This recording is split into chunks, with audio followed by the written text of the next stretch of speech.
Olá pessoal, tudo bem? Professor Rude aqui de novo, com mais uma aula de biologia no dedão, hein? Vamos lá? Hoje o assunto é síntese de proteínas, tá? Pessoal, eu tive que montar a aula aqui nessa folha, uma folha um pouco maior, então eu vou ter que movimentar a folha aqui, tá? Ó, é uma aula complexa, com muitas informações, se necessário pausa, assiste novamente, ok? E vamos nessa. Bom, a primeira coisa que eu quero que vocês lembrem é que as proteínas, elas são polímeros de aminoácidos, tá? Coloquei um balão aqui, ó, da lembrança para que vocês possam acompanhar aqui comigo. As proteínas, elas são formadas por 20 tipos diferentes de aminoácidos, tá? A gente vai entender isso melhor na aula de detalhamento químico da proteína, tá? Que é uma aula que vem na sequência dessa playlist, beleza? Para a gente montar as proteínas, nós vamos precisar daquelas moléculas que foram produzidas pela transcrição dos genes, chamamos elas de RNAs. Três RNAs se destacam aqui, tá? Existe uma infinidade de RNAs, mas para a produção de uma proteína a gente precisa de apenas três. Vamos lembrar o nome desses carinhas? Ó, vou colocar aqui para ficar mais fácil você ver. Bom, o primeiro RNA é o RNA R, de ribossômico, tá? Esse RNA se associa com algumas proteínas para montar essa peça vermelha que você está vendo aqui no meu desenho. Essa peça aqui é uma fábrica de proteínas, tá?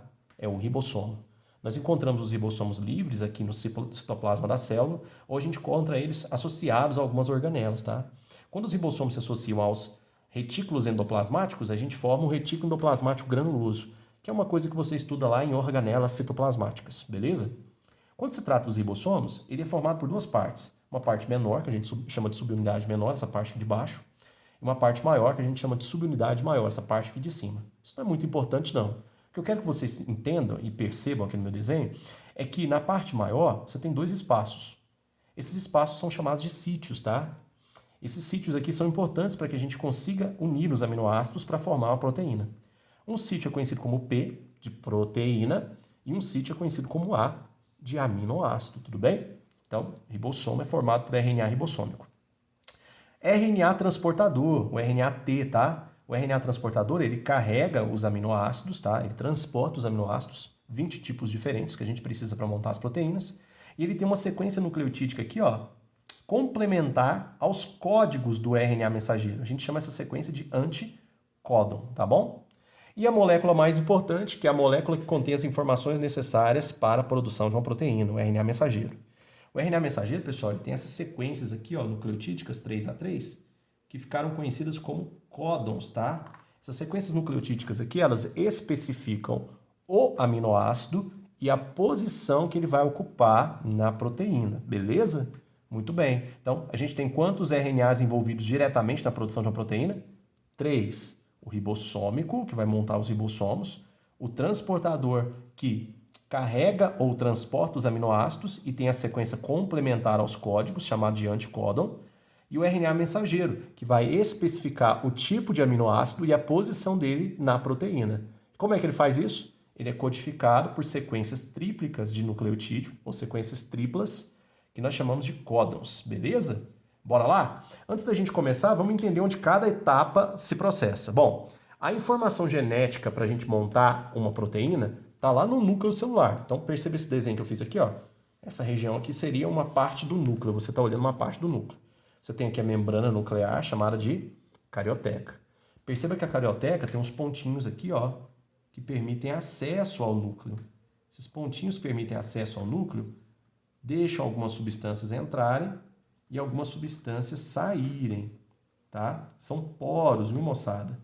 O que são poros? Poros são canais por onde as substâncias conseguem entrar e conseguem sair do núcleo. Então, o núcleo não está isolado, tá? Ele está em comunicação com o resto da célula. Então, aqui dentro eu tenho o núcleo e aqui fora eu tenho todo o espaço onde vai acontecer a montagem da proteína. A gente chama esse espaço de citoplasma, beleza?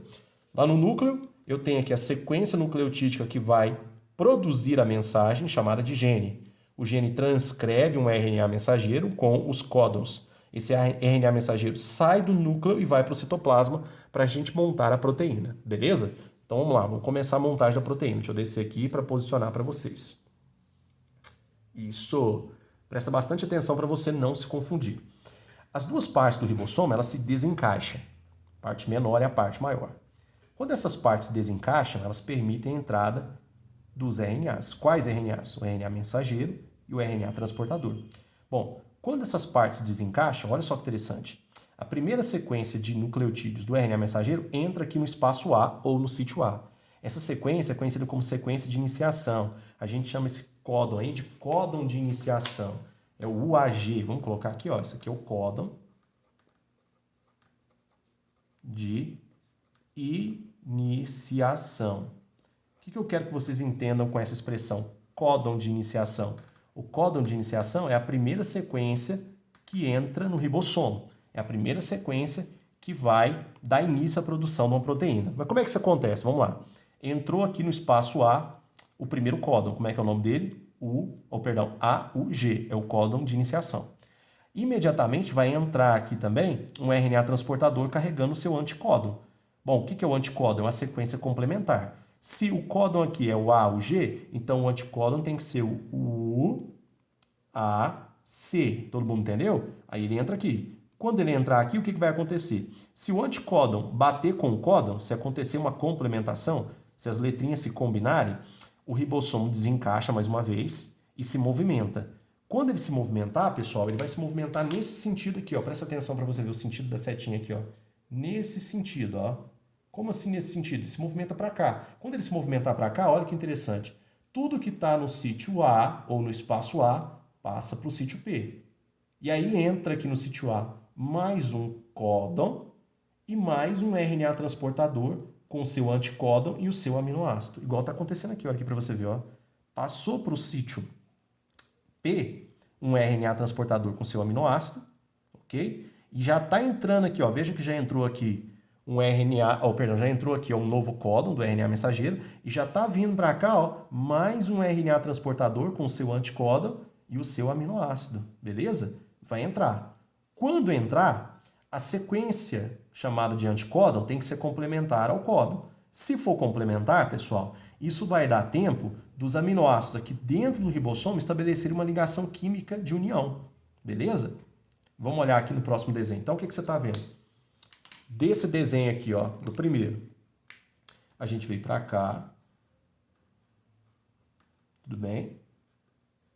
E agora desse a gente vem para cá, ó. Mostrando para você o que está acontecendo. Quer ver? Olha aqui esse próximo desenho. Deixa eu posicionar melhor aqui para você ver. Nesse desenho aqui você já vê o seguinte, ó, os dois sítios, vamos lembrar o nome deles? Sítio P e sítio A. Eles estão já com os seus códons e os seus anticódons posicionados. Perceba aqui que os dois RNAs transportadores estão lá dentro. Olha que legal, pessoal. Quando os RNAs transportadores estão aqui dentro posicionados e as sequências aqui, códon e anticódon, bateram, isso dá tempo aqui, ó, dos aminoácidos estabelecerem uma ligação química.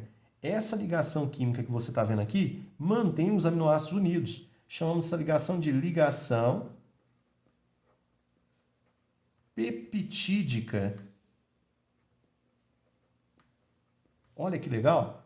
Essa ligação peptídica ela só é possível se os RNAs transportadores que entrarem aqui tiverem os seus anticódons, compatíveis com os códons.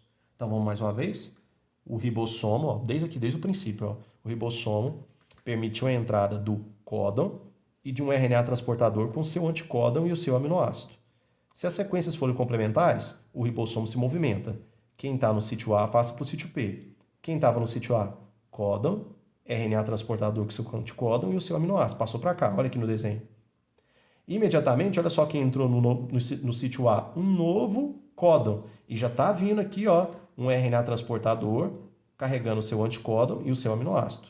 Chega um momento, pessoal, que se der certo a complementação códon e anticódon, esses RNAs transportadores permitem que os seus aminoácidos se liguem. Uma ligação que a gente chama de ligação quê?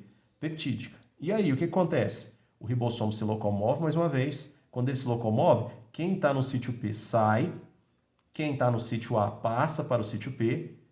O sítio A vai receber um novo códon, um novo RNA transportador com o seu aminoácido e o seu anticódon. É o que está acontecendo aqui, ó. Se você prestar atenção no meu desenho, ó, quem estava no sítio P saiu. Quem saiu? O RNA transportador. Só que agora, pessoal, se você prestar atenção, o RNA transportador ele está livre. Veja que ele deixou para trás o seu aminoácido. Então está ficando para trás aqui, ó, o aminoácido, que está se ligando com esse aminoácido, que está se ligando com esse aminoácido. Tá vendo aí? Interessante, não é? Então aqui, ó, a gente leu um códon, tá lendo o segundo, tá lendo o terceiro. De boa? Então, o que vai acontecer agora? Se aqui, ó, nessa imagem, os códons e os anticódons forem compatíveis, ocorre a ligação peptídica. Quem está no sítio P sai, quem está no sítio A passa para o sítio P e quem está lá fora entra. Quem vai entrar? Vai entrar um novo RNA transportador e um novo códon. Só que se você prestar atenção aqui, ó, no meu desenho, esse códon aqui é o último. A gente chama ele de stop códon. Stop códon, pessoal, é aquele códon que fica no final do RNA mensageiro. Ele sinaliza para o ribossomo que a produção da proteína está encerrada, tá? O stop códon, ele é uma sequência nucleotídica que vai ser incompatível com qualquer anticódon que exista. O que eu tentei explicar para vocês? Essa sequência que você está vendo aqui, ó, que eu estou apontando, esses 3 últimos aqui, ó, ela é inespecífica, ou seja, ela não é compatível com nenhum anticódon de nenhum RNA transportador. Ou seja, quando essa última sequência entrar aqui dentro do sítio A, nenhum RNA transportador vai se complementar com ela. Ou seja, isso sinaliza para o ribossomo que a proteína está pronta, que ele pode terminar o processo de fabricação da proteína, ele pode terminar a síntese. Como assim? Como assim? Vem aqui para o último desenho para você entender isso melhor. Então, no último desenho, olha o que vai acontecer. Ó. Ó.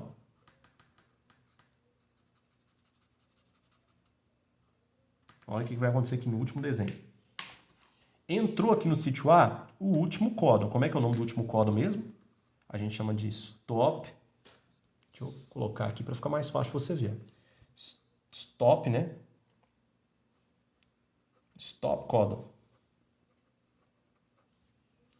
O stop códon entrou aqui, ó, no sítio A. Quando ele entrar no sítio A, não vai ter nenhum RNA transportador compatível ou complementar com este códon. O que vai acontecer? Se esse RNA transportador tiver entrado, igual está mostrando aqui no meu desenho, ele sai, ele vai embora. Ele não fica aqui porque não é compatível. Aí entra aqui no ribossomo essas 2 bolinhas verdes. O que essas 2 bolinhas verdes representam? Elas representam uma coisa que na bioquímica a gente chama de complexo de finalização. Vou colocar aqui, ó. Complexo de finalização. O que esse complexo de finalização é, afinal de contas, pessoal? É um conjunto de proteínas que vai grudar aqui nesse último códon, como é que é o nome desse códon? Stop códon, para que nenhum outro RNA transportador entre aqui para tentar complementariedade, porque não vai ter como isso acontecer. Isso vai formalizar de uma forma mais clara que acabou a produção da proteína. Se acabou a produção da proteína, olha que interessante, ó, o ribossomo vai se abrir e quando ele se abrir, ele libera esses aminoácidos que estão unidos aqui. Esses aminoácidos que estão unidos aqui, ó, por ligações peptídicas que nós produzimos aqui juntos, podem ser considerados uma pequena o quê, pessoal? Proteína. Tudo bem? E os RNAs transportadores? Os RNAs transportadores se tornaram livres. Está vendo que eles não têm mais os aminoácidos? Então, eles podem voltar no começo do processo, eles podem receber mais aminoácidos e continuar a fazer esse processo, continuar a levar os aminoácidos para dentro dos ribossomos, para que mais proteínas sejam produzidas. Então, para formalizar aqui o encerramento do nosso desenho, olha só, continua aqui comigo, a setinha está apontando para onde a gente está indo, ó. Vou chegar para cá para você entender isso melhor. Aqui você está vendo o seguinte, ó, os RNAs estão livres, os RNAs transportadores, o ribossomo está livre, tudo bem? E aqui você tem o RNA mensageiro livre de novo. O que pode acontecer, pessoal? Esse RNA mensageiro, ele pode ser lido mais uma vez para a produção dessa proteína aqui, ó. Essa foi a proteína que nós produzimos, tá vendo aí? É uma proteína com apenas 3 aminoácidos, mas é uma proteína, só para exemplificar aqui para vocês. Esse RNA mensageiro pode ser lido de novo para a produção de mais proteínas como essa, ou ele pode ser desmanchado. Se ele for desmanchado, ele é desmanchado a nível de nucleotídeos. Esses nucleotídeos são recolhidos e levados lá para o núcleo da célula para serem reutilizados. Os RNAs transportadores, eles vão coletar mais aminoácidos para transportá-los para o processo de produção. E o ribossomo pode ler novos RNAs mensageiros para a produção de novos tipos de proteínas. Tudo isso que você está vendo aqui, de forma simplificada, é o que a gente chama de síntese proteica, tá? Quero passar com vocês mais uma vez rapidinho para a gente encerrar essa aula. Não é uma aula muito difícil. Se você tiver com dificuldade, veja a aula mais uma vez, tá? Vamos desde o princípio. A síntese proteína é um processo de produção de proteínas que acontece no citoplasma, tá? Toda a informação genética para a gente produzir uma proteína está aqui no núcleo.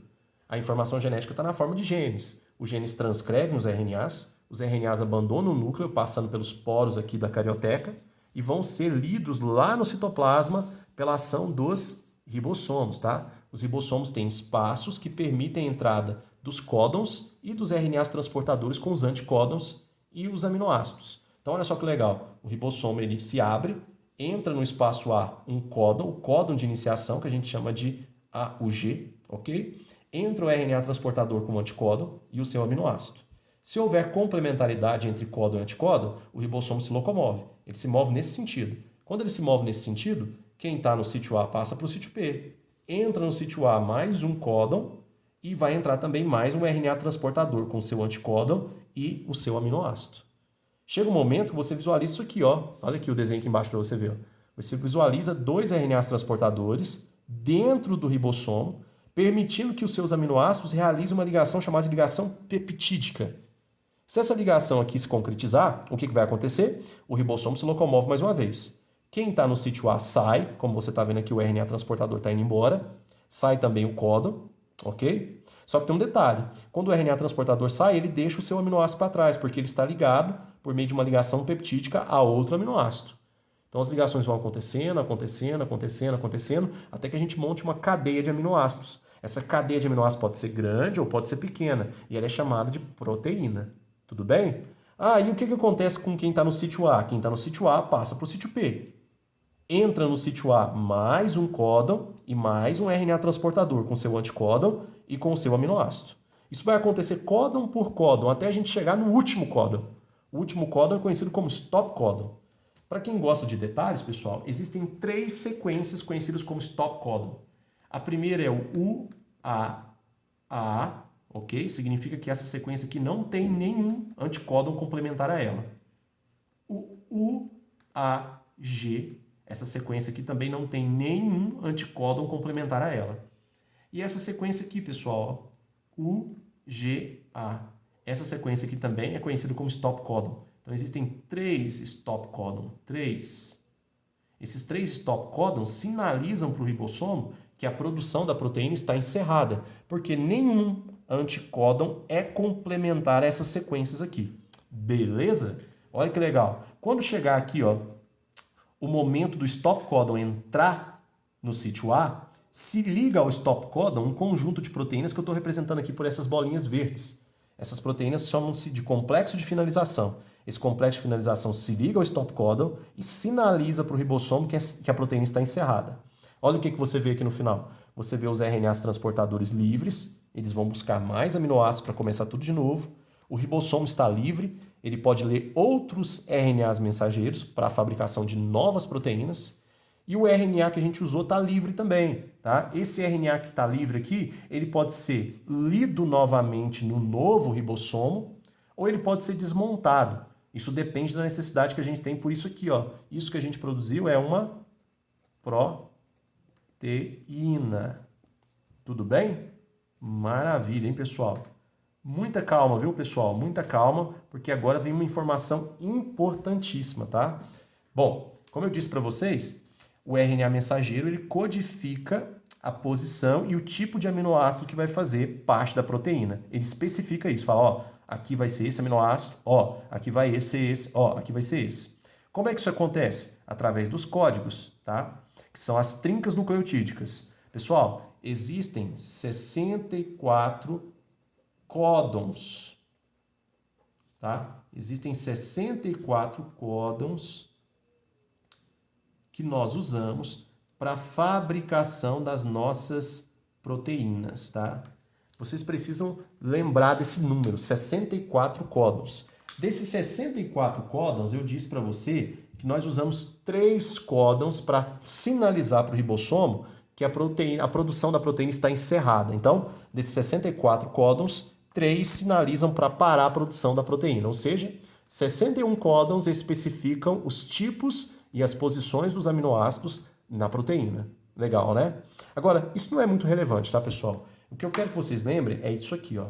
Esses códons, eles formam o que nós chamamos de código genético. Isso aqui é muito importante. Vou até escrever com uma canetinha mais destacável aqui, ó. 64 códons formam código genético. Então, se alguém te perguntar agora para frente, código genético é o conjunto de códons do RNA mensageiro. São quantos códons? 64. O que vocês precisam lembrar sobre código genético? Primeiro, o código genético é universal. Como assim, professor? Universal. Todas as formas de vida usam exatamente os mesmos 64 códons. Pode ser tanto micro-organismo quanto macro-organismo. Serão usados sempre os mesmos 64 códons. Não muda, tá? Não muda, são sempre os mesmos. O que vai mudar são as proteínas produzidas com base nesses 64 códons. Tudo bem? Outra coisa, pessoal. Ele é degenerado. Nosso código genético ele é degenerado. Parece uma palavra estranha, né? Mas eu quero que você entenda o seguinte. Entenda degenerado como amplo. Como assim, professor? Como assim amplo? Ó, deixa eu te dar uma ideia. Nós precisamos de 20 tipos diferentes de aminoácidos para montar nossas proteínas, é ou não é? Mostrei isso para vocês aqui no balãozinho, ó, 20 tipos diferentes. Bom, temos 64 códons para especificar 20 tipos diferentes de aminoácidos. Matematicamente, temos muito mais códons do que tipos de aminoácidos. E isso é bom, viu, pessoal? Isso é bom porque se porventura algum códon sofrer alguma variação, algum tipo de mutação, isso não modifica o aminoácido que vai fazer parte da cadeia da proteína. Esta habilidade que nós temos, ou seja, esse códon ampliado que a gente tem, esse códon degenerado, evita a formação do que a gente chama de proteínas mutantes, proteínas que não têm um funcionamento bom, um funcionamento legal. Eu queria te dar um exemplo aqui para você entender, quer ver? Para ficar mais fácil. Espera só um pouquinho. Aqui, ó. Vou te dar um exemplo para você entender. Só um minutinho para ficar mais fácil. Aqui, ó, vai ficar bem mais simples agora de vocês entenderem. Ó, vou te dar um exemplo de um aminoácido. Existe um aminoácido muito importante para a gente. Vou colocar aqui no cantinho. Ó. Esse aminoácido ele é conhecido como leucina. Vou escrever aqui, ó, leucina. A gente precisa desse aminoácido. Aliás, esse aminoácido aqui ele é comercializado aí em suplementos para quem frequenta academia, tá? Quem faz suplementação de aminoácidos. Só para vocês terem uma noção do que eu estou falando. Ó, existem 4 códons diferentes para a leucina. Como assim? Olha só. Você tem esse códon aqui, ó, C-U-U, C-U-C, C-U-A e o C-U-G. Professor, me explica isso melhor. Esses 4 códigos diferentes, ó, são 4 códigos diferentes, hein? 4.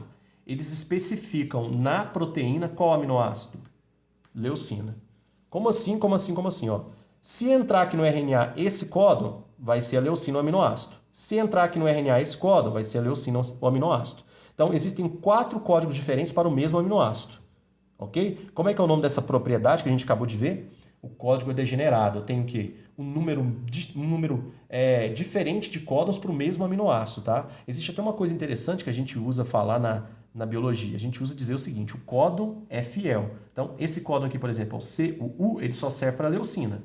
O C só serve para a leucina. Mas a leucina é um aminoácido, não é? Esse aminoácido ele é promíscuo, é uma brincadeirinha, tá, pessoal? Não leve a sério. Promiscuidade significa o seguinte, o mesmo aminoácido leucina é compatível com 4 códigos diferentes. Mas isso é bom, viu, pessoal? Você não deve encarar isso como uma coisa ruim. O fato do nosso código genético ser amplo, ser degenerado, evita que a gente monte proteínas erradas, tá? Proteínas que não vão ter um bom funcionamento, que a gente chama de proteínas mutantes. Então vamos fazer um resumo rapidinho, que você acabou de ver, tá? Quando se trata da produção de proteína, nós usamos 64 códigos. é o nosso código genético, beleza? Ele é universal, quer dizer que qualquer forma de vida usa os mesmos 64 códigos. Lembrando que desses 64, 3 códigos são usados para finalizar a produção de uma proteína, tá? Então, sobra 61 códigos para especificar a posição e o tipo de aminoácido que vai fazer parte da nossa proteína, ok? E, além disso, o nosso código ele é degenerado. O que significa isso, professor? Existe um número muito maior de códigos para o número de tipos de aminoácido. Isso é ótimo para a gente evitar a formação de proteínas mutantes. Explica isso um pouquinho melhor. Dá uma olhada aqui no exemplo que eu coloquei para vocês, ó, leucina. Para a gente especificar a posição leucina na proteína, existem 4 códigos diferentes. Esses 4 códigos diferentes eles são compatíveis apenas com a leucina. Deu para entender? Então existe um número de códigos compatíveis com o mesmo aminoácido. Isso aqui é bom para a gente evitar a formação de proteínas mutantes. Beleza? Bom, eu espero que vocês tenham gostado. Não se esqueçam, tá? Que a gente precisa de 3 tipos diferentes de RNAs para fabricar uma proteína. As nossas proteínas elas são codificadas pelos genes, os genes transcrevem os RNAs e os RNAs são usados em funções distintas para a gente fabricar a proteína. E que todo esse processo que você está vendo acontece num espaço celular conhecido como citoplasma. Eu vou ficando por aqui. Eu adorei a aula, espero que vocês gostem também. Reveja várias vezes, tire suas dúvidas e eu estou aqui para qualquer coisa, tá? Um abraço, tchau!